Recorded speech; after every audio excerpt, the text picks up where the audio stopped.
జరుగుతూ ఉంది అని చెప్పి వేరే చెప్పాల్సిన పని లేదు. ఇక్కడ ఈ నియోజకవర్గం చూస్తే అర్థమవుతుంది.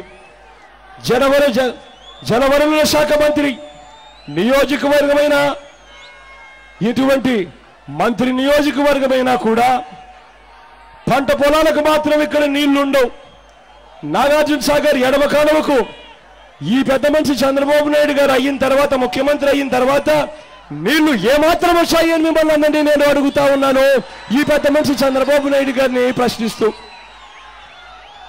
రైతన్నలు పడతా ఉన్న బాధలు ఈ మంత్రికి అర్థం కావు, ఈ ముఖ్యమంత్రికి అంతకన్నా కూడా అర్థం కావు. గడిచిన 3 ఏళ్లుగా ఆరకొర నీళ్లు మాత్రమే ఇస్తా ఉన్న పరిస్థితులు చూస్తా ఉన్నాం.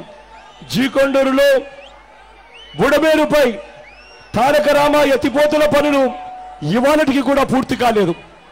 అప్పట్లో ఆ దివంగత నేత ప్రీతమ నాయకుడు రాజశేఖర రెడ్డి గారి హయాంలో 2వ దశ పనులు మొదలుపెట్టి పూర్తి చేసి ఆ దివంగత నేత తాను చనిపోకముందు 3వ దశకు కూడా శంకుస్థాపన.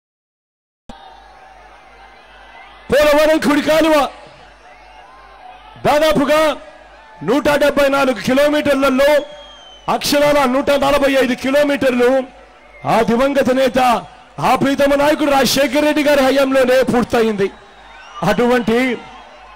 అటువంటి పోలవరం ప్రాజెక్టు, అటువంటి కుడికాలువ ప్రాజెక్టు జీకొండూరు మండలంలో వెలగలేరు వరకు తీసుకువచ్చారు ఆ దివంగత నేత ఆ ప్రీతమ నాయకుడు రాజశేఖర రెడ్డి గారి హయాంలో. కేవలం 2 కిలోమీటర్లు తవ్వి మొత్తం మేమే పని చేశాము అని చెప్పి డబ్బాలు కొట్టుకుంటా ఉన్న ఇటువంటి తెలుగుదేశం పార్టీ నాయకులను ఏమనాలి అని అడుగుతా ఉన్నాను మీ అందరి సమక్షంలో. మైలవరం నియోజకవర్గంలో త్రాగునీటి కొరతతో ప్రజలు అల్లాడాల్సిన పరిస్థితి వస్తా ఉంది. కృష్ణా నది నుంచి నీటిని తీసుకొచ్చే పైప్ లైను అప్పట్లో ఆ దివంగత నేత ప్రీతమ నాయకుడు రాజశేఖర రెడ్డి గారి హయాంలో 60% పనులు పూర్తయ్యాయి. ఇక మిగిలిపోయిన ఆ 40% పనులు పూర్తి చేయడానికి వీళ్ళకి అక్షరాల 5 సంవత్సరాలు పట్టినా కూడా ఇంకా 10% పనులు ఇంకా పూర్తి కాలేదు అని అంటే ఏ స్థాయిలో వీళ్ళు అన్యాయమైన పనులు చేస్తా ఉన్నారో, లంచాలు తింటా ఉన్నారో మీ అందరికీ కూడా ఇక అర్థమైపోయి ఉంటది. ఇదే నియోజకవర్గంలో ఆ రోజు నేను పాదయాత్ర చేస్తూ ఉన్నప్పుడు నాకు చెప్పిన ప్రతి సంఘటన నాకు గుర్తుంది. ఇదే నియోజకవర్గంలో మామిడి రైతులు బంగినపల్లి వెరైటీ టన్ను 30,000 నుంచి 35,000 ఉంటే కానీ కాస్తో కూస్తో గిట్టుబాటు అవుతుంది. కానీ అదే బంగినపల్లి మామిడి పళ్ళు 8,000 కూడా అమ్ముకోలేని పరిస్థితిలో రైతన్న అల్లాడిన పరిస్థితి నా పాదయాత్రలో నాకు చెప్పినప్పుడు అసలు వీళ్ళు మనుషులేనా, ఇక్కడ వీళ్ళు ఉండి ఏం చేస్తా ఉన్నారు అని చెప్పి ప్రశ్నించిన సందర్భాలు. తోతాపూరి టన్ను 16,000 నుంచి 18,000 వస్తే కాస్తో కూస్తో రైతుకు కాస్తో కూస్తో చేతికి డబ్బు అందుతుంది. కానీ గత ఏడాది అదే తోతాపూరి కనీసం 5,000 కూడా రాని పరిస్థితిలో రైతాంగం ఇక్కడ వ్యవసాయం చేస్తా ఉంది అని అంటే ఇంతకన్నా దారుణమైన పరిస్థితి బహుశా ఎక్కడా కూడా ఉండదు అని చెప్పి మీ అందరితో విన్నవించుకుంటా ఉన్నా.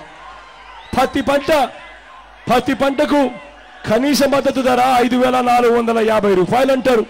కానీ రైతన్న చేతికి వచ్చేసరికి కనీసం 5,000 రూపాయలు కూడా కొనే నాచుడు కూడా కరువయ్యాడు అని చెప్పిన మాటలు నాకు ఇవాళకి కూడా గుర్తున్నాయి. మిర్చి పంట కనీసం 10,000 వస్తే కాస్తో కూస్తో రైతులకు ఖర్చుల కన్నా వస్తుంది. అటువంటి మిర్చి పంట కనీసం 6,000 రూపాయలు కూడా అమ్ముకోలేకపోయాము అని చెప్పిన ఆ ప్రతి మాట నాకు ఇవాళకి గుర్తుంది. మీ అందరికీ నేను ఇవాళ ఒకటే చెప్తా ఉన్నా, మీ ప్రతి కష్టము నేను చూసా, మీ ప్రతి బాధ నేను విన్నా. ఇవాళ మీ అందరికీ నేను ఇవాళ భరోసా ఇస్తూ చెప్తా ఉన్నాను, నేను ఉన్నాను అని మీ అందరికీ ఇవాళ భరోసా ఇచ్చి చెప్తా ఉన్నాను. ఈ 5 సంవత్సరాల ఈ పెద్ద మనిషి చంద్రబాబు నాయుడు గారి పాలన చూశాం. ఏ రకంగా ఈ చంద్రబాబు నాయుడు గారి పాలనలో అన్యాయాలు జరిగాయో, మోసాలు జరిగాయో, అబద్ధాలు చెప్పారు, అవినీతిని చేశారు. ఈ 5 సంవత్సరాలుగా మొత్తంగా మీరంతా కూడా చూశారు. ఇవాళ ఇటువంటి చూసిన నేపథ్యంలో ఇవాళ నేను ఇటువంటి పాలన చూసిన నేపథ్యంలో మీ అందరితో కూడా ఇవాళ నేను ఒకటే చెప్తా ఉన్నా, పొరపాటున మళ్ళీ చంద్రబాబు నాయుడు గారి ప్రభుత్వానికి పొరపాటున మళ్ళీ ఓటేస్తే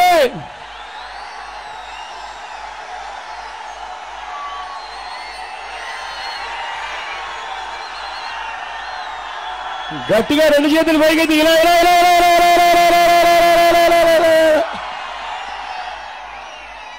పొరపాటున మళ్ళీ ఇదే పెద్ద మనిషి చంద్రబాబు నాయుడు గారికి ఓటేస్తే ఇప్పటికే ఈ 5 సంవత్సరాల పాలనలో చూస్తా ఉన్నాం, గవర్నమెంట్ స్కూల్ ఏమీ ఉండవు. ఇప్పటికే 6,000 గవర్నమెంట్ స్కూళ్ళను మూసేసిన పరిస్థితి 5 ఏళ్లలో మనమంతా కూడా చూసాం. గవర్నమెంట్ స్కూళ్లలో టీచర్ పోస్టులు భర్తీ చేయరు, గవర్నమెంట్ స్కూళ్లలో టయానికి బుక్కులు ఇవ్వరు, గవర్నమెంట్ స్కూళ్లలో మధ్యాహ్న భోజనం పథకానికి కనీసం సరుకుల బిల్లులు కూడా నెలల తరబడి పెండింగ్ లో పెడతా ఉన్నారు.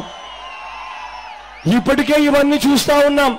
ఇక పొరపాటున మళ్ళీ చంద్రబాబు నాయుడు గారికి ఓటేస్తే ఇక పేదవారెవరూ కూడా తమ పిల్లల్ని బడికి పంపించలేరు అనే సంగతి మర్చిపోవద్దని మీ అందరితో కూడా కోరుతా ఉన్నాను.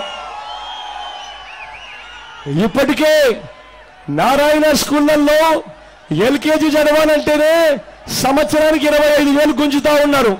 ఇక మళ్ళీ పొరపాటున చంద్రబాబు నాయుడు గారికి ఓటేస్తే ఇక గవర్నమెంట్ స్కూళ్ళు ఉండవు, నారాయణ స్కూళ్లలో ఎల్కేజీ చదవాలన్న ₹1,00,000 గుంజుతారు సంవత్సరానికి అనేది మర్చిపోవద్దని మీ అందరితో కూడా కోరుతా ఉన్నా.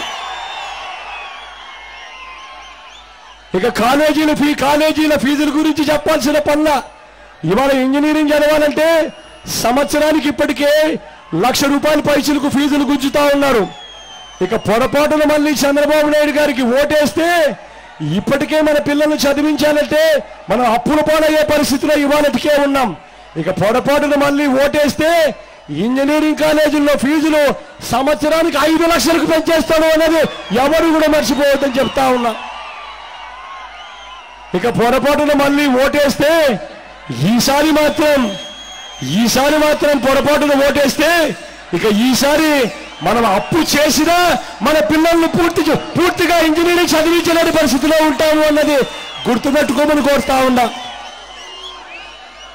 మళ్ళీ పొరపాటున చంద్రబాబు నాయుడు గారికి ఓటేస్తే ఇప్పటికీ 5 సంవత్సరాల కాలం చూస్తా ఉన్నారు. ఈ 5 సంవత్సరాలలో ఆర్టీసీ ఛార్జీలు బాదుడే బాదుడు, కరెంటు ఛార్జీలు బాదుడే బాదుడు, పెట్రోల్ డీజిల్ రేట్లు బాదుడే బాదుడు, ఇంటి పన్నులు బాదుడే బాదుడు, కుళాయి పన్నులు బాదుడే బాదుడు. ఇప్పటికే ఈ మాదిరిగా బాదుతా ఉన్నారు. మళ్ళీ ఇక పొరపాటున ఓటేస్తే ఈసారి వీర బాధుడు ఉంటుందనేది మర్చిపోవద్దని మీ అందరితో కూడా కోరుతా ఉన్నాను. పొరపాటున మళ్ళీ చంద్రబాబు నాయుడు గారికి ఓటేస్తే ఇక అధికారంలోకి రాగానే పెన్షన్లు కట్, రేషన్ కార్డులు కట్. ఒకసారి గుర్తుకు తెచ్చుకోమని అడుగుతా ఉన్నా. ఇదే పెద్ద మంత్రి చంద్రబాబు నాయుడు గారు 2014లో అధికారంలోకి రాకమునుపు మన రాష్ట్రంలో పెన్షన్ కార్డులు 44 లక్షలు ఉండేటివి. ఈ పెద్ద మనిషి ముఖ్యమంత్రి అయిన తర్వాత ఏం చేశాడో తెలుసా? 44 లక్షల పెన్షన్ కార్డులను 36 లక్షలకు తగ్గించిన పరిస్థితులు మన కళ్ళ ఎదురునే కనిపించాయి. ఇక రేషన్ కార్డుల గురించి నేను వేరే చెప్పాల్సిన పని లేదు, మీ అందరికీ కూడా తెలుసు. మళ్ళీ చంద్రబాబు నాయుడు గారికి రేషన్ కార్డులు పెన్షన్ కార్డులు పెంచాలి అన్న ఆలోచన ఎప్పుడు వచ్చిందో తెలుసా? మళ్ళీ ఎన్నికలు 3 నెలల్లో ఉన్నాయంటే అప్పుడు చంద్రబాబు నాయుడు గారికి మళ్ళీ ప్రజలు గుర్తుకొచ్చారు, పెన్షన్లు లేవు అనే సంగతి గుర్తుకొచ్చింది. కాబట్టి పొరపాటున మళ్ళీ చంద్రబాబు నాయుడు గారికి ఈసారి ఓటేస్తే మాత్రం పెన్షన్లు కట్టు, రేషన్ కార్డులు కట్టు అన్నది అందరూ కూడా గుర్తుపెట్టుకోమని కోరుతా ఉన్నాను. మళ్ళీ పొరపాటున చంద్రబాబు నాయుడు గారికి ఓటేస్తే ఇప్పటికే మీరంతా కూడా చూస్తా ఉన్నారు. మీ భూములు, మీ ఇల్లు ఇవన్నీ కూడా ఇప్పుడే చూస్తా ఉన్నారు. ఈ 5 సంవత్సరాలలో ఇవన్నీ కూడా ఏదో తన అత్తగారి సొత్తు అన్నట్టుగా ఎప్పుడు పడితే అప్పుడు ఎక్కడ పడితే అక్కడ పేదవాడి భూములు పేదవాడి ఇల్లు కనబడితే లాక్కోవడం ఇప్పటికే మీరంతా కూడా చూస్తా ఉన్నారు. ఈ 5 సంవత్సరాల కాలంలో భూసేకరణ చట్టానికి చంద్రబాబు నాయుడు గారు ఏ రకంగా తూట్లు పొడుస్తూ భూసేకరణ చట్టంలో సవరణలు తీసుకొచ్చారో ఇప్పటికే మీరంతా కూడా చూస్తా ఉన్నారు. ఈ 5 సంవత్సరాల కాలంలో ఇప్పటికే మీరంతా చూస్తా ఉన్నారు. వెబ్లాండ్ పేరిట మీ భూముల రికార్డులను పూర్తిగా తారుమారు చేస్తా ఉన్నారు. మాయం చేసేందుకు ఎన్నెన్ని పన్నాగాలు పన్నుతా ఉన్నారో ఇప్పటికే మీరంతా కూడా చూస్తూ ఉన్నారు. ఇక మళ్ళీ పొరపాటున చంద్రబాబు నాయుడు గారికి ఈసారి ఓటేస్తే ఇక మీ భూములు ఉండవు, మీ ఇళ్ళు ఉండవు, ఇక ఎక్కడ ఏది ఉండదు అనేది ఎవరు కూడా మర్చిపోవద్దని మిమ్మల్ని అందరినీ కూడా కోరుతా ఉన్నా. మళ్ళీ పొరపాటున మళ్ళీ చంద్రబాబు నాయుడు గారికి ఓటేస్తే ఇప్పటికే అంతంత మాత్రంగానే ఉన్నాయి. ఇసుక కనిపించడం లేదు, అంతంత మాత్రంగానే కనిపిస్తా ఉంది. మట్టి అంతంత మాత్రంగానే కనిపిస్తా ఉంది. కొండలు అంతంత మాత్రంగానే కనిపిస్తా ఉన్నాయి. గుట్టలు అంతంత మాత్రంగానే కనిపిస్తా ఉన్నాయి. పొలాలు నదులు అంతంత మాత్రంగానే కనిపిస్తా ఉన్నాయి. ఇక మళ్ళీ పొరపాటున చంద్రబాబు నాయుడు గారికి ఓటేస్తే ఈసారి ₹1,00,000 పోతుంది అనేది ఎవరు కూడా మర్చిపోవద్దని మీ అందరితో కూడా కోరుతా ఉన్నా. ఇప్పటికే మీరంతా కూడా గమనిస్తా ఉన్నారు. మళ్ళీ పొరపాటున చంద్రబాబు నాయుడు గారికి ఓటేస్తే ఇప్పటికే మీరందరూ మీ గ్రామాలలో గమనిస్తూనే ఉన్నారు. జన్మభూమి కమిటీల పేరుతో మాఫియాను తయారు చేశారు. ఏ సంక్షేమ పథకం మీకు ఇవ్వాలన్నా కూడా ఆ జన్మభూమి కమిటీల్లో అడిగే వాళ్ళు మొట్టమొదటి ప్రశ్న మీరు ఏ పార్టీ వారు అని చెప్పి ఇప్పటికే జన్మభూమి కమిటీలు మొట్టమొదటి ప్రశ్న అడుగుతా ఉన్నారు. ఇక పొరపాటున మళ్ళీ చంద్రబాబు నాయుడు గారికి ఓటేస్తే ఈసారి జన్మభూమి కమిటీలు మీరు ఏ సినిమా చూడాలో కూడా వాళ్ళే నిర్ణయిస్తారు. మీరు ఏ టీవీ ఛానల్ చూడాలో కూడా వాళ్ళే నిర్ణయిస్తారు. మీరు ఏ పత్రికలు చదవాలో కూడా వాళ్ళే నిర్ణయిస్తారు. ఇప్పటికే గమనిస్తా ఉన్నారు. ఇవేవి కూడా ఇప్పటికే మీరు సినిమాల విషయంలో గమనిస్తా ఉన్నారు. చంద్రబాబు నాయుడు గారి మహానాయకుడు ఆ సినిమా బాగుందట, అందరూ చూడాలట.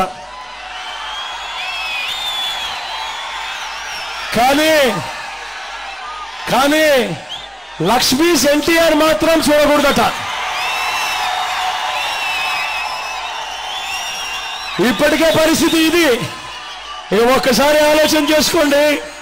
పొరపాటున మళ్ళీ చంద్రబాబు నాయుడు గారికి ఓటేస్తే మీరు ఏ సినిమా చూడాలో, మీరు ఏ టీవీ ఛానల్ చూడాలో, మీరు ఏ పత్రికలు చదవాలో, మీరు ఏ స్కూలుకు వెళ్ళాలో, మీరు ఏ హాస్పిటల్కు వెళ్ళాలో, వాళ్ళు చెప్పిన డబ్బులు ఏ రకంగా కట్టాలో కూడా మొత్తం కూడా వాళ్ళే నిర్ణయించే కార్యక్రమం జరుగుతుంది అన్నది మర్చిపోవద్దని మీ అందరితో కూడా కోరుతా ఉన్నాను. రైతులకు పొరపాటున మళ్ళీ చంద్రబాబు నాయుడు గారికి ఓటేస్తే రైతులకు ఇక ఉచిత విద్యుత్ ఉండదు. ఇప్పటికే మీరు గమనిస్తా ఉన్నారు. రైతులకు ఉచిత విద్యుత్ అంటా ఉన్నాడు. 7 గంటలు కూడా కరెంటు పగలు పూట ఇవ్వడం లేదు. 7 గంటలు కూడా కరెంటు రాని పరిస్థితిలో ఇప్పుడే రైతన్నలు ఉన్నారు. పగలు 4 గంటలు వస్తే రాత్రి 3 గంటలు. మళ్ళీ రైతన్నలకు కరెంటు ఇచ్చే రోజు ఎప్పుడో తెలుసా? ఎన్నికలు 2 నెలల్లో ఉంటాయంటేనే చంద్రబాబు నాయుడు గారు కరెంటు ఇచ్చే పరిస్థితి.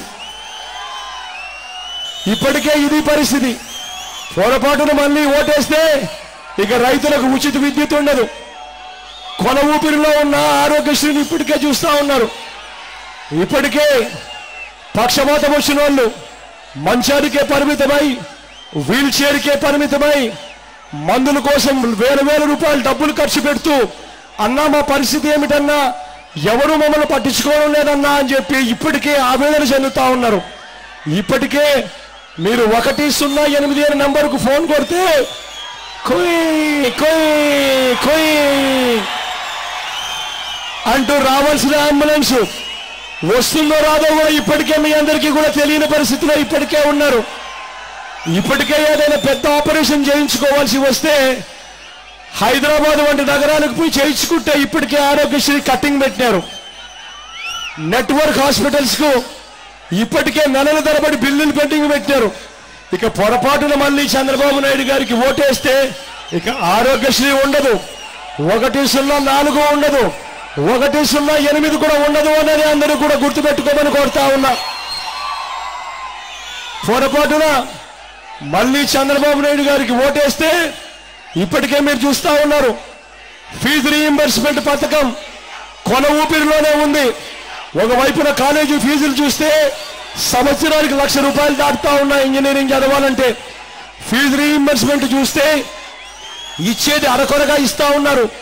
ఆ ఇచ్చే అరకొర కూడా సకాలంలో పిల్లల సర్టిఫికెట్లు కూడా అక్కడే వదిలేసుకోవాల్సిన పరిస్థితిలో, పిల్లలు ఆత్మహత్యలు చేసుకుంటా ఉంటే తల్లిదండ్రులు ఆవేదన చెందుతా ఉన్న పరిస్థితిలో, పిల్లల చదువుల కోసం ఇప్పటికే తల్లిదండ్రులు అప్పుల పాలయ్యే పరిస్థితులు ఇప్పటికే కనిపిస్తా ఉన్నాయి. ఇక మళ్ళీ పొరపాటున మళ్ళీ చంద్రబాబు నాయుడు గారికి ఓటేస్తే ఫీజు రీయింబర్స్మెంట్ పథకం పూర్తిగా ఎగరగొట్టేస్తాడు అనే సంగతి మర్చిపోవద్దని మీ అందరితో కూడా కోరుతా ఉన్నా. మళ్ళీ పొరపాటున చంద్రబాబు నాయుడు గారికి ఓటేస్తే ఇప్పటికే మీరంతా గమనిస్తా ఉన్నారు, పక్కా ఇల్లు గ్రామానికి 10 కూడా ఇవ్వడం లేదు. ఇప్పటికే ఆ ఇచ్చే 10 ఇల్లులు కూడా జన్మభూమి కమిటీ సభ్యులకు లంచాలు ఇస్తే తప్పనిచ్చి మంజూరు కాని పరిస్థితి ఇప్పటికే. మళ్ళీ పొరపాటున చంద్రబాబు నాయుడు గారికి ఓటేస్తే ఇల్లు కూడా ఇచ్చేది ఏది ఉండదన్నది గుర్తుపెట్టుకోమని వాళ్ళందరినీ కూడా కోరుతా ఉన్నాను. ఒక్కసారి చంద్రబాబు నాయుడు గారి గతాన్ని కూడా ఒక్కసారి జ్ఞాపకం చేసుకోమని అడుగుతా ఉన్నా. 1994 సంవత్సరం మీ అందరికీ గుర్తుండే ఉంటుంది. అప్పట్లో తెలుగుదేశం పార్టీ అధికారంలోకి రావడం కోసం సంపూర్ణ మద్య నిషేధమని ₹2 కిలో బియ్యం అని చెప్పి అధికారంలోకి వచ్చారు. వచ్చిన తర్వాత 1995 సంవత్సరం చంద్రబాబు నాయుడు గారు ముఖ్యమంత్రి అయ్యారు. ఎన్టీ రామారావును పొడిచాడు, ముఖ్యమంత్రి అయ్యాడు. అయిన తర్వాత ₹2 కిలో బియ్యం ఎగిరిపోయింది. ₹5 పెంచే పరిస్థితిలో ఒక్కసారి గుర్తుకు తెచ్చుకోమని అడుగుతా ఉన్నా. ఎన్నికలు అయిపోయాక చంద్రబాబు నాయుడు గారు ముఖ్యమంత్రి అయిన తర్వాత మద్యపాన నిషేధాన్ని ఏ రకంగా ఎత్తేసాడో ఒక్కసారి గుర్తుకు తెచ్చుకోమని మిమ్మల్ని అందరినీ కూడా కోరుతా ఉన్నా. ఇది చంద్రబాబు నాయుడు గారి నైజం. మళ్ళీ ఇవాళ 2014లో ఎన్నికలు అయిపోయిన తర్వాత ఈ 5 సంవత్సరాలు ఆయన చేసిన పాలన కూడా మీరు చూస్తా ఉన్నారు. ఇక పొదుపు సంఘాల్లో అక్క చెల్లెమ్మలకు ఇప్పటికే 0 వడ్డీ పథకం పూర్తిగా ఎగిరిపోయింది, రద్దయిపోయింది. మళ్ళీ పొరపాటున చంద్రబాబు నాయుడు గారు ముఖ్యమంత్రి అయితే అక్క చెల్లెమ్మల మీద వడ్డీ బాధుడే బాధుడు. మళ్ళీ పొరపాటున చంద్రబాబు నాయుడు గారికి ఓటేస్తే ఇప్పటికే రైతుల పరిస్థితి చూస్తా ఉన్నారు. రైతుల పరిస్థితికి ఇప్పటికే చూస్తా ఉన్నారు. రైతులకు ఇచ్చే 0 వడ్డీ అన్న పథకం ఇప్పటికే రద్దయిపోయింది. మళ్ళీ పొరపాటున చంద్రబాబు నాయుడు గారికి ఓటేస్తే రైతులకు ఇచ్చే రుణాలు కూడా స్కేల్ ఆఫ్ ఫైనాన్స్ అని చెప్పి పేరు పెట్టి ఆ రుణాలు కూడా పూర్తిగా కత్తిరించే కార్యక్రమం అవుతుంది అన్నది రైతులు కూడా గుర్తుపెట్టుకోవాలని మరొక్కసారి మనవి చేస్తా ఉన్నాం. ఈ పెద్ద మనిషి నైజం ఒక్కసారి గమనించమని మీ అందరితో కూడా కోరుతా ఉన్నా. మళ్ళీ పొరపాటున చంద్రబాబు నాయుడు గారికి ఓటేస్తే ఇప్పటికే మీరంతా గమనిస్తా ఉన్నారు, తనను వ్యతిరేకించే వారిని ఎవరిని కూడా ఇప్పటికే బతకనివ్వడం లేదు. మళ్ళీ పొరపాటున ఓటేస్తే చంద్రబాబు నాయుడు గారిని వ్యతిరేకించే వాళ్ళని ఎవరిని కూడా బతకనివ్వడు ఈ పెద్ద మనిషి. ఇప్పటికే రాజధాని ప్రాంతం నుంచి గ్రామ స్థాయి వరకు తనకు కావలసిన వాళ్ళని పోలీసులుగా ఇప్పటికే వేసుకుంటా ఉన్నాడు. మనుషులను చంపినా కేసులు ఉండవు. సిబిఐని రానీడు ఆంధ్ర రాష్ట్రంలోకి, ఈడీని ఆంధ్ర రాష్ట్రంలోకి రానీడు.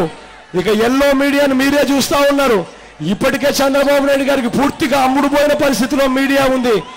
వాళ్ళు ఏ నేరాలు చేసినా కూడా రాసేవాడు ఎవడు ఉండడు, చూపించేవాడు కూడా ఎవడు ఉండడు. పైగా తామే చంపేసి వారి బంధువులే చంపారని చెప్పి మళ్ళీ ఎల్లో మీడియాలో వాళ్ళే వక్రీకరిస్తూ కూడా రాసే కార్యక్రమం కూడా జరుగుతుందన్నది అందరూ కూడా గుర్తుపెట్టుకోమని కోరుతా ఉన్నాను. మళ్ళీ పొరపాటున చంద్రబాబు నాయుడు గారికి ఓటేస్తే బీసీలు ఎవరూ బతకరు, ఎస్సీలు ఎవరూ బతకరు, ఎస్టీలు ఎవరూ బతకరు, మైనారిటీ నిరుపేదలు ఎవరు, మధ్యతరగతి వాళ్ళు ఎవరు కూడా బతకరు. ఇప్పటికే మీరంతా కూడా చూస్తా ఉన్నారు, బీసీలకు జడ్జిల ఉద్యోగాలు వస్తే ఏ రకంగా చంద్రబాబు నాయుడు గారు స్వయంగా కొలీజియంకు లేఖలు రాసి బీసీలకు జడ్జిల పోస్టులు ఇవ్వద్దండి, ఈ బీసీలందరూ కూడా వాళ్ళందరూ కూడా సమర్థత వాళ్ళకు లేదు అని ఇప్పటికే 5 సంవత్సరాల కాలంలో జడ్జిల పోస్టులు బీసీలకు ఇవ్వద్దు అని చెప్పి చంద్రబాబు నాయుడు గారు లేఖలు రాసిన పరిస్థితులు ఇప్పటికే మీరు చూస్తా ఉన్నారు. ఇక మళ్ళీ పొరపాటున చంద్రబాబు నాయుడు గారికి ఓటేస్తే బీసీలు బతకరు, ఎస్సీలు బతకరు, ఎస్టీలు బతకరు, మైనారిటీలు బతకరు, ఇక పేదవాళ్ళు అనేవాడు ఎక్కడా కూడా బతకరు అన్నది మీరు అందరూ కూడా గుర్తుపెట్టుకోమని కోరుతా ఉన్నాను. చంద్రబాబు నాయుడు గారు చేసే చివరి 3 నెలల్లో ఆయన చూపిస్తా ఉన్న డ్రామాలు గల మీరు పొరపాటును నమ్మితే చంద్రబాబు నాయుడు గారు ఎన్నికల వేళ మళ్ళీ మోసం చేయడానికి కొత్త వాగ్దానాలు ఏదైతే ఆయన చెప్తా ఉన్నాడో అవి మళ్ళీ పొరపాటును మీరు నమ్మితే చంద్రబాబు నాయుడు గారు ఎన్నికల వేళ ఇంటికి వెళ్ళి మనం టీవీలో ఆన్ చేస్తే ఆ టీవీలలో కనిపించే అడ్వర్టైజ్మెంట్లను మనం పొరపాటున కనుక మళ్ళా నమ్మితే ఎలా ఉంటుందో తెలుసా? నరమాంసాన్ని తినే ఒక అందమైన రాక్షసుని నమ్మితే ఏమవుతుందో అదే అవుతుందని మీరందరూ కూడా గుర్తుపెట్టుకోమని కోరుతా ఉన్నాను. ఒకసారి మోసపోయాం, మళ్ళీ అవే మోసాలు మళ్ళీ జరుగుతూ ఉన్నాయి, మళ్ళీ అవే కుట్రలు మళ్ళీ జరుగుతూ ఉన్నాయి. అందరినీ కూడా నేను కోరేది ఒకటే, అప్రమత్తంగా ఉండండి, విశ్వసనీయతకు ఓటేయండి. అందరూ కూడా కోరేది ఒకటే, ఒక రాజకీయ నాయకుడు మైకు పట్టుకొని ప్రజలకు ఫలానిది చేస్తాను అని చెబితే ఆ రాజకీయ నాయకుడు ఎన్నికల మేనిఫెస్టో ఎన్నికల ప్రణాళికలో ఆ చేస్తాను అన్నది పెట్టి ప్రజలను ఓటడిగి ఓటు వేయించుకున్న తర్వాత ఆ రాజకీయ నాయకుడు అది చెయ్యకపోతే తన పదవికి తాను రాజీనామా చేసి ఇంటికి వెళ్ళిపోయే పరిస్థితి తీసుకొని రావాలి. అప్పుడే ఈ చెడిపోయిన ఈ రాజకీయ వ్యవస్థలోకి విశ్వసనీయత అన్న పదానికి అర్థం వస్తుంది. అప్పుడే ఈ రాజకీయ వ్యవస్థలోకి నిజాయితీ అన్న పదానికి అర్థం వస్తుందని మీ అందరితో కూడా నేను ఇవాళ విన్నవించుకుంటా ఉన్నా. ఈ పెద్ద మనిషి చంద్రబాబు నాయుడు గారు చేయని కుట్ర ఉండదు. గత 20 రోజులుగా ఇప్పటికే మీరంతా చూస్తా ఉన్నారు ఏ రకంగా చంద్రబాబు నాయుడు గారు ఏ రకంగా ఆయనను కొమ్ము కాస్తా ఉన్న ఈనాడు, Andhra Jyothi, TV9, TV5, yellow media వీళ్ళంతా కూడా ఏ రకంగా కుట్రలు పన్నుతా ఉన్నారో మీరంతా కూడా చూస్తా ఉన్నారు. రోజుకొక కథ చెప్తారు, రోజుకొక డ్రామా చూపిస్తారు, రోజుకొక పుకారు పుట్టిస్తారు, వాటి మీద చర్చ జరుపుతారు. వీళ్ళంతా కూడా చంద్రబాబు నాయుడు గారు 5 సంవత్సరాల పాలన మీద చర్చ జరిగితే చంద్రబాబు నాయుడు గారికి డిపాజిట్లు కూడా రావు అనే సంగతి వీళ్ళందరికీ కూడా తెలుసు. కాబట్టి ప్రతిరోజు కుట్రలు పన్నుతా ఉన్నారు, ప్రతిరోజు కుతంత్రాలు పడుతూ ఉన్నారు అన్నది గుర్తుపెట్టుకోమని మిమ్మల్ని అందరినీ కూడా కోరుతా ఉన్నా. ఈ కుట్రల్లో భాగంగా రేపొద్దున ఇదే పెద్ద మనిషి చంద్రబాబు నాయుడు గారు ఎన్నిక తేదీ వచ్చేసరికి ఈ పెద్ద మనిషి ఏం చేయబోతాడో తెలుసా? ఎన్నిక తేదీ వచ్చేసరికి ఈ పెద్ద మనిషి చంద్రబాబు నాయుడు గారు ప్రతి గ్రామానికి మూటలు డబ్బులు పంపిస్తాడు. పంపించి ప్రతి చేతులను 3,000 రూపాయలు డబ్బులు పెట్టే కార్యక్రమం పెట్టి మోసం చేసే కార్యక్రమం చేస్తాడు ఈ పెద్ద మనిషి చంద్రబాబు నాయుడు గారు. కాబట్టి మీ అందరికీ నేను ఇవాళ కోరుతా ఉన్నా, మీరంతా కూడా మీ ప్రతి వార్డులోకి మీరు వెళ్ళాలి, మీరంతా కూడా మీ ప్రతి గ్రామంలో వెళ్ళాలి. వెళ్ళినప్పుడు ప్రతి అక్కను కలవాలి, ప్రతి చెల్లెమ్మను కలవాలి, ప్రతి అవ్వను కలవాలి, ప్రతి తాతను కలవాలి, ప్రతి అన్నను కలవాలి. కలిసి ఆ ప్రతి అక్కకు చెప్పాలి, అక్క చంద్రబాబు ఇచ్చే 3,000 రూపాయలకు మోసపోతక్క అనే ప్రతి అక్కకు చెప్పాలి. ఆ అక్కకు చెప్పాలి, అక్క వారం రోజులు ఓపిక పట్టక్క, ఆ తర్వాత అన్నను ముఖ్యమంత్రిగా చేసుకుందాము. అన్న ముఖ్యమంత్రి అయిన తర్వాత మన పిల్లలను మనం కేవలం బడులకు పంపిస్తే చాలు. బడికి పంపించినందుకు అన్న సంవత్సరానికి 15,000 రూపాయలు ప్రతి అక్క చేతిలో పెడతాడు అమ్మ ఒడి అనే పథకం ద్వారా అని ప్రతి అక్కకు చెప్పాలి. ఆ ప్రతి అక్కకు చెప్పాలి, ప్రతి చెల్లెమ్మకు చెప్పాలి, అక్క ఒక్కసారి ఆలోచన చెయ్యక్క, ఈరోజు మన పిల్లలను మనం ఇంజనీర్లుగాను డాక్టర్లుగాను చదివించాలి అంటే మన ఆస్తులు అమ్ముకుంటే తప్ప నుంచి ఈ రోజు మన పిల్లల్ని చదివించలేని పరిస్థితిలో ఉన్నామక్క. ఒక్కసారి ఆలోచన చేయక్క. చంద్రబాబు ఇచ్చే 3,000 రూపాయలకు మోసపోవద్దక్క. వారం రోజులు ఓపిక పట్టక్క. ఆ తర్వాత అన్నను ముఖ్యమంత్రిగా చేసుకుందాము. అన్న ముఖ్యమంత్రి అయిన తర్వాత మన పిల్లలను ఇంజనీర్లుగాను, డాక్టర్లుగాను, కలెక్టర్ వంటి పెద్ద పెద్ద చదువులు అన్న ఎన్ని లక్షలు ఖర్చు అయినా పర్వాలేదు అన్న చదివిస్తాడక్క అని ప్రతి అక్కకు చెప్పండి. ఆ ప్రతి అక్కకు చెప్పండి. ఆ ప్రతి చెల్లెమ్మకు చెప్పండి. ఆ పొదుపు సంఘాల్లో ఉన్న ఆ ప్రతి అక్కను కలవండి. పొదుపు సంఘాల్లో ఉన్న ప్రతి చెల్లెమ్మను కలవండి. కలిసి ఆ ప్రతి అక్కకు చెప్పండి, అక్క చంద్రబాబు నాయుడు గారికి 5 ఏళ్ళు సమయం ఇచ్చామక్క, రుణాలు మాఫీ చేస్తాను అని అన్నాడు. కనీసం 1 రూపాయి అయినా చేశాడా అక్క అని ఆ ప్రతి అక్కను అడగండి. ఆ ప్రతి అక్కకు చెప్పండి, అక్క గతంలో చంద్రబాబు ముఖ్యమంత్రి కాకమునుపు 0 వడ్డీకి రుణాలు ఇచ్చే పథకం ఉండేదక్క. ఈ పెద్ద మంచి చంద్రబాబు నాయుడు గారు ముఖ్యమంత్రి అయిన తర్వాత 0 వడ్డీకి రుణాలు ఇచ్చే పథకాన్ని ఈయన రద్దు చేశాడక్క అని చెప్పి కూడా ప్రతి అక్కకు చెప్పండి. ఆ ప్రతి అక్కకు చెప్పండి. ఆ ప్రతి చెల్లెమ్మకు చెప్పండి, అక్క చంద్రబాబు ఇచ్చే 3,000 రూపాయలకు పోసపోవద్దక్క. అక్క చంద్రబాబు ఇచ్చే పసుపు కుంకుమ పేరుతో చేసే డ్రామాలకు అస్సలు మోసపోవద్దక్క అని ప్రతి అక్కకు చెప్పండి. ఆ ప్రతి అక్కకు చెప్పండి, అక్క వారం రోజులు ఓపిక పట్టక్క. ఆ తర్వాత అన్నను ముఖ్యమంత్రిగా చేసుకుందాము. అన్న ముఖ్యమంత్రి అయిన తర్వాత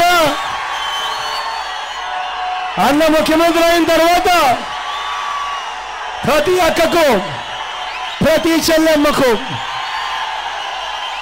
పొదుపు సంఘాల్లో ఉన్న అక్క చెల్లెమ్మలకు ఎంతైతే రుణాలు ఉంటాయో ఆ ఎన్నికల తేదీ వరకు ఆ మొత్తం రుణాలన్నీ కూడా 4 దఫాల్లో నేరుగా అక్క చెల్లెమ్మల చేతికి అన్న ఇస్తాడు అని ప్రతి అక్కకు చెప్పండి.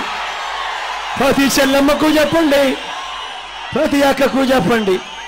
అంతేకాదు ఆ ప్రతి అక్కకు చెప్పండి, అక్క 0 వడ్డీకే రుణాలు ఇచ్చే రోజులు అప్పట్లో ఆ దివంగత నేత ప్రీతమ నాయకుడు రాజశేఖర రెడ్డి గారి రాజన్న రాజ్యంలో చూశాం. మళ్ళీ 0 వడ్డీకే రుణాలు రావాలి అని అంటే అది మళ్ళీ జగనన్నకే సాధ్యము అని ప్రతి అక్కకు చెప్పండి. ఆ ప్రతి అక్కకు చెప్పండి. ప్రతి చెల్లెమ్మకు చెప్పండి. ఆ పేదరికంలో ఉండి అవస్థలు పడతా ఉన్న ఆ ప్రతి బీసీ అక్కకు చెప్పండి. ఆ ప్రతి ఎస్సీ అక్కకు చెప్పండి. ఆ ప్రతి ఎస్టీ అక్కకు చెప్పండి. ఆ ప్రతి మైనారిటీ అక్కకు చెప్పండి. ఆ నిరుపేదలుగా ఉండి 45 సంవత్సరాల నుంచి 60 సంవత్సరాల వయసులో ఉన్న ఆ ప్రతి అక్క దగ్గరికి వెళ్ళి చెప్పండి, అక్క చంద్రబాబు ఇచ్చే 3,000కు మోసపోవద్దక్క. వారం రోజులు ఓపిక పట్టక్క. ఆ తర్వాత అన్న ముఖ్యమంత్రి అవుతాడు. అన్న ముఖ్యమంత్రి అయిన తర్వాత అన్న వైఎస్ఆర్ చేయూత అన్న పథకాలు తీసుకొస్తాడు. ప్రతి అక్క చేతిలోనూ అన్న 75,000 రూపాయలు పెడతాడు దఫాలుగా అని ప్రతి అక్కకు చెప్పండి. ప్రతి చెల్లెమ్మకు చెప్పండి, బాబు ఇచ్చే 3,000 రూపాయలకు మోసపోవద్దక్క అని ప్రతి అక్కకు చెప్పండి. గ్రామాలలో ఉన్న ప్రతి రైతన్నను కలవండి. కలిసి ఆ ప్రతి రైతన్నకు చెప్పండి, అన్న రైతన్న చంద్రబాబును నమ్మాం, 5 సంవత్సరాలు పరిపాలన ఇచ్చాం. ఈ 5 సంవత్సరాలలో రుణమాఫీ చేస్తాను అని అన్నాడు. ఆయన చేసిన రుణమాఫీ అన్న పథకం కనీసం వడ్డీలకైనా వచ్చిందా అన్న అని చెప్పి ఆ ప్రతి రైతన్నను అడగండి. ఆ ప్రతి రైతన్నకు చెప్పండి, అన్న రైతన్న గతంలో 0 వడ్డీకే రుణాలు ఇచ్చే పథకాలు ఉండేటివి. ఈ పెద్ద మంత్రి చంద్రబాబు నాయుడు గారు ముఖ్యమంత్రి అయిన తర్వాత 0 వడ్డీకే రుణాలు ఇచ్చే పథకం పూర్తిగా రద్దు చేశాడు కదన్నా అని చెప్పి ప్రతి రైతన్నకు చెప్పండి. ఆ ప్రతి రైతన్నకు చెప్పండి, అన్న రైతన్న ఈ 5 సంవత్సరాలలో కనీసం ఏ ఒక్క సంవత్సరమైనా ఏ ఒక్క పంటకైనా కూడా ఈ 5 సంవత్సరాలలో గిట్టుబాటు ధరలు వచ్చాయా అన్నా అని ఆ ప్రతి రైతన్నను అడగండి. ఆ ప్రతి రైతన్నకు చెప్పండి, అన్న రైతన్న 3,000 రూపాయలకు మోసపోవద్దన్నా, వారం రోజులు ఓపిక పట్టన్నా, అన్నను ముఖ్యమంత్రిగా చేసుకున్నాము. అన్న ముఖ్యమంత్రి అయిన తర్వాత ప్రతి రైతన్నకు మే మాసం వచ్చేసరికి పెట్టుబడి కోసం 12,500 రూపాయలు ప్రతి రైతన్న చేతిలోనూ అన్న పెడతాడు అని, పెట్టుబడి కోసం ప్రతి రైతన్నకు 50,000 రూపాయలు ఇస్తాడు అని ప్రతి రైతన్నకు చెప్పండి. ఆ ప్రతి రైతన్నకు చెప్పండి, అన్న రైతన్న గతంలో 0 వడ్డీకి రుణాలు ఇచ్చే రోజులు చూశాం. ఆ దివంగత నేత ప్రీతమ నాయకుడు రాజశేఖర రెడ్డి గారి రాజన్న రాజ్యంలో చూశాము. మళ్ళీ 0 వడ్డీకి రుణాలు రావాలి అని అంటే అది మళ్ళీ జగనన్నతోనే సాధ్యము అని ప్రతి రైతన్నకు చెప్పండి. ఆ ప్రతి రైతన్నకు చెప్పండి, అన్న రైతన్న గిట్టుబాటు ధరను అన్న ఇప్పించడమే కాదు, గిట్టుబాటు ధరలకు అన్న గ్యారెంటీ కూడా ఇస్తాడు అని ప్రతి రైతన్నకు చెప్పండి. గ్రామాలలో ఉన్న ప్రతి అవ్వను కలవండి, ప్రతి తాతను కలవండి. కలిసినప్పుడు ఆ ప్రతి అవ్వను అడగండి, అవ్వా అవ్వా అనే అంటూ ఆ అవ్వను పలకరిస్తూ అడగండి, అవ్వా ఇవ్వాలంటే ఎన్నికలు వచ్చాయవ్వా, ఇవాళటి నుంచి 2 నెలల కిందట మీకు పెన్షన్ ఎంత వచ్చేది అవ్వా అని ఆ ప్రతి అవ్వను అడగండి. ఆ అవ్వ మీకు చెబుతుంది, ఆ అవ్వ మీకు చెబుతుంది పెన్షన్ వచ్చేది కాదు నాన్న అని చెప్పి ఇలా చెయ్యి ఊపుతుంది.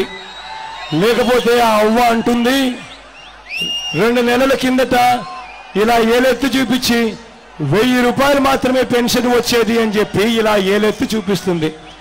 అప్పుడు ఆ అవ్వకు మీరు అప్పుడు మా అవ్వను మీరు అడగండి, అవ్వా చివరికి ఆవులను ఎద్దులను కూడా మీటింగ్లో డిస్టర్బెన్స్ చేయడం కోసం పంపిస్తా ఉన్నారు అని అంటే నిజంగా వీళ్ళని పోలీసులనాలా, ఈ మంత్రికి నిజంగా ఊడిగం చేస్తున్న వ్యక్తులనాలా నాకైతే అర్థం కావడం లేదు.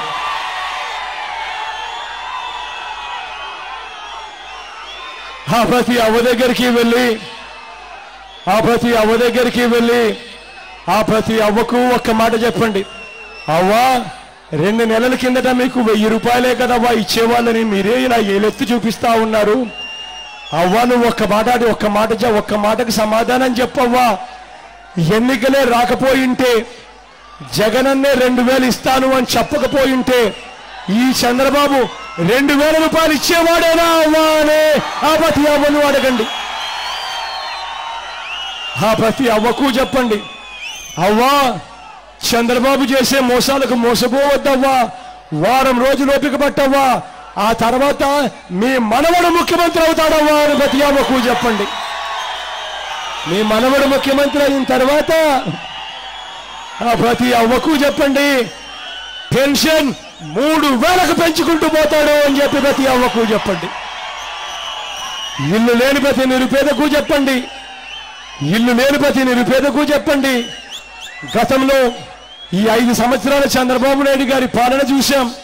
ఈ 5 సంవత్సరాలలో కనీసం ఊరికి 10 ఇల్లులు కూడా రాని పరిస్థితి చూస్తా ఉన్నాం. గతంలో ఆ దివంగత నేత ఆ ప్రీతమ నాయకుడు రాజశేఖర రెడ్డి గారి రాజన్న రాజ్యంలో ప్రతి పేదవాడికి ఇల్లు వచ్చిన రోజులు చూశాం. మళ్ళీ ప్రతి పేదవాడికి ఇల్లు రావాలి అనంటే, మళ్ళీ రాజన్న రాజ్యం రావాలి అనంటే అది జగనన్నతోనే సాధ్యము అని ప్రతి పేదవాడికి చెప్పండి. నవరత్నాల్లోని ప్రతి అంశము ప్రతి అక్క దగ్గరికి తీసుకొని వెళ్ళండి, ప్రతి చెల్లెమ్మ దగ్గరికి తీసుకొని పోండి, ప్రతి అవ్వ దగ్గరికి తీసుకొని పోండి, ప్రతి తాత దగ్గరికి తీసుకొని పోండి. ఆ ప్రతి అవ్వకు, ప్రతి అక్కకు, ప్రతి చెల్లెమ్మకు చెప్పండి, నవరత్నాలతో ప్రతి పేదవాడి జీవితం మారుతుందని, మంచి జరుగుతుందని ప్రతి ఒక్కరికి కూడా చెప్పండి. మీ అందరికీ నేను ఇవాళ భరోసా ఇస్తా ఉన్నాను. నవరత్నాలను మీ ప్రతి గడప దగ్గరికి నేను తీసుకొని వస్తానని చెప్పి మరొకసారి మీ అందరికీ నేను భరోసా ఇస్తా ఉన్నాను. ఈ చెడిపోయిన ఈ రాజకీయ వ్యవస్థను, పూర్తిగా భ్రష్టుపట్టిన ఈ వ్యవస్థను మార్పు తీసుకొని రమ్మని చెబుతూ కోరుతూ, మీ చల్లని దీవెనలు, మీ చల్లని ఆశీస్సులు. నా ఎడమ వైపున ప్రసాద్ ఉన్నాడు, కృష్ణప్రసాద్ యువకుడు, ఉత్సాహవంతుడు, మంచి చేస్తానన్న నమ్మకం, విశ్వాసం నాకు సంపూర్ణంగా ఉన్నాయి. మీ చల్లని దీవెనలు, చల్లని ఆశీస్సులు కృష్ణప్రసాద్ పై ఉంచవలసిందిగా సవినయంగా కోరుతా ఉన్నాను. నా కుడివైపున పీవీపీ ఉన్నాడు. ఈ ప్రసాద్ కూడా మంచివాడు, యువకుడు, ఉత్సాహవంతుడు, అన్ని రకాలుగా మంచి చేస్తాడు అన్న నమ్మకం నాకు సంపూర్ణంగా ఉంది.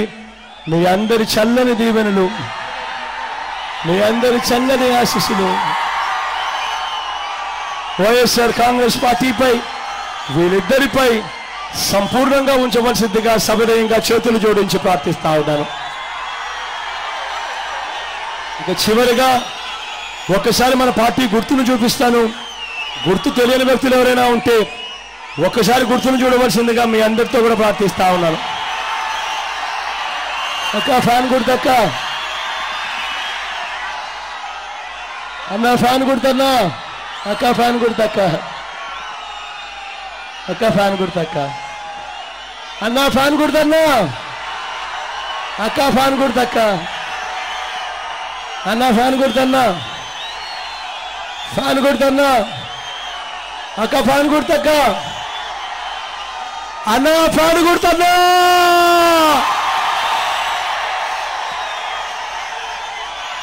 ఫ్యాన్ గుర్తన్నా, ఫ్యాన్ గుర్తన్నా, ఫ్యాన్ గుర్తా అక్క.